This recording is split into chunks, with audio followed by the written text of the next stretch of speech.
Hi. Yeah. Gosh, I almost have forgotten my question. It'll come back. Oh, I hope so. So you were just saying about... Oh, God. Was your question stimulated by the conversation we just had? Yes. So it's about what is happening being less and less what you're calibrating to, but the flip side of it being more and more what you're calibrating to. In other words, it really is a good thing when you know what you don't want, because what you do want is somewhat activated. Okay, that's it. Yeah, we thought it might be. Yes. Because I've been trying to create and then going, I can't create from what I don't want. I have to create from being future. But let's say that in a different way, because you can create from what you don't want. Because what you don't want helps you to know what you do want. Everything is relativity, isn't it? How you going to know? So don't be down on yourself about what you don't want. Instead, know that what you don't want is giving you information about what you do want. Okay, so then I kind of become really clear of what I do want. Yeah. And then I think I should be doing certain things, and I can't do them. It's super hard. Because you're trying to take action too soon. Let's say that your vibration's more about what you don't want, and you've launched the rocket, but your vibration's still more about what you don't want, but you've launched the rocket. Your vibration's still more about what you don't want, but you'll have launched the rocket. Well, at first, if you try to take action before there's momentum happening over here. Now, say this better. There is momentum happening over here, but you're more tuned to the momentum that's happening over here where you don't want, rather than the momentum that's happening over here where you do want. It will tip. It's like a fulcrum that will tip, and you'll feel it. And it will be like an impulse. But until you get the impulse, don't worry about it. Don't try to push the noodle. That's the thing that makes you exhausted. It makes you think that you're not good at it. It would be like getting in your car and refusing to turn it on. And just say, I'll just drag one foot out the door and pedal. Well, you might be able to do it. You might be able to do it under the right conditions. But why not just turn on the engine? It's sort of the same analogy. Don't ask things of yourself until you're hooked into your true power.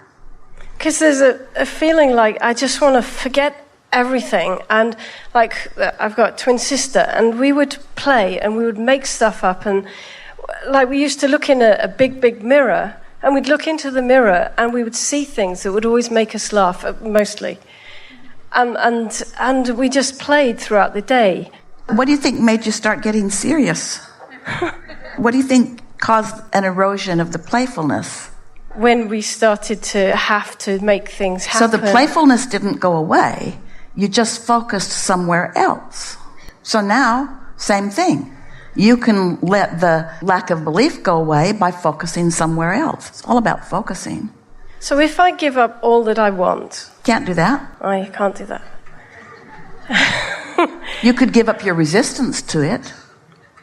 And then I'm afraid that I won't take any action. There, you have just pinpointed. You have just explained the human dynamic. You just explained it. This is really good. People will say, well, I really, really, really want this thing that I can't have. I really, really, really want this thing that isn't coming. I really, really want this thing that I can't have. But I'm afraid to just let go of it, because in my experience, since I've been, like most humans, dabbling in the world of action and justification and explanation and motivation and some measure of control, I'm afraid if I stop efforting, if I stop struggling and sacrificing and efforting, that the universe will act like my mother and not give it to me. If I don't plead a needy case, and if I don't really sell the case, if I don't really whine and cajole and make it really hard on them if they don't give it to me, then they won't give it to me. But the universe and the law of attraction and your mother are so different from each other. It's like I'm afraid to just let go of my angst, because I thought it was my angst that was grinding it into place. And we say, your angst can only grind so much into place, and it's not that great. Let it go and find out what true leverage is. And no, you can never, ever, ever, ever, ever, ever, ever, this is going to take a while, ever, ever, ever, ever, ever, ever, ever, ever let go of your desire. You cannot let go of your desire. You cannot. You know why? Your inner being's all over it. And your inner being knows who you really are. And your inner being has wrapped itself around all of the desires that you hold and is sending a signal to the universe, a signal to the law of attraction, a signal of attraction, a point of attraction to the universe. And all of the cooperative components are being gathered for you. And you dare say, never mind. Oh, you cannot let go of your desire. That's the worst feeling in the world. When you even try to let go of what you want. Nothing feels worse than that. Because it separates you from the whole of you who's all over it. Who sees it, who knows it. You know how they say you can't be a little bit pregnant? Sort of like that. Sort of like that. It's going on. Yeah, because it's as if there's a part that says, no, I've got to keep feeling bad. I can't feel good. I can't go mountain biking and do the things I love. Yeah, well, you might want to stop acknowledging that. Yes, yeah, okay.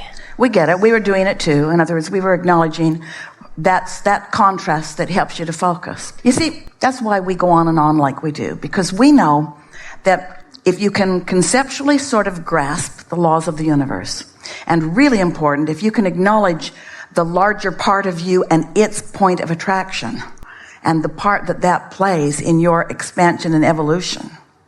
And then you understand the part that your negative experiences play in it too, so that you're not condemning that part, but embracing all of it. Step 1, step 2, and step 3 are all necessary in the creation. You got to know what you don't want to know what you do want, and so forth. That's what helps you to focus. And so step 1 and step 2 and step 3 are all important. It's just that humans make such a career out of step 1. And the reason that you do is because you keep reminding each other and telling each other and playing up against each other something that goes like this: struggle and hardship are necessary to prove worthiness. Where do you get that stuff? Not one time ever in the history of anything has sacrifice and struggle and suffering got you anywhere. Never. It's the emotion that indicates separation from source. The feeling of sacrifice, that's the feeling of pinching yourself off from source who's still beaming for you and at you. There have been a couple of times through the years that Esther has said to us, you guys need to stop beaming, because the fact that you keep beaming on what I want makes it really painful when I don't. So if you could just knock that down a notch, I'd feel better. We never listened to her. We're not going to let her be an exception in the universe. She's got no choice but to join us if she wants to feel good. Okay, so the lover in the bed, the money in the bank is the giving up of kind of the action. Well, just for a little while, put the lover in the bank and the money in the bed. Just mix it up somehow. Just do something to look at it a little differently.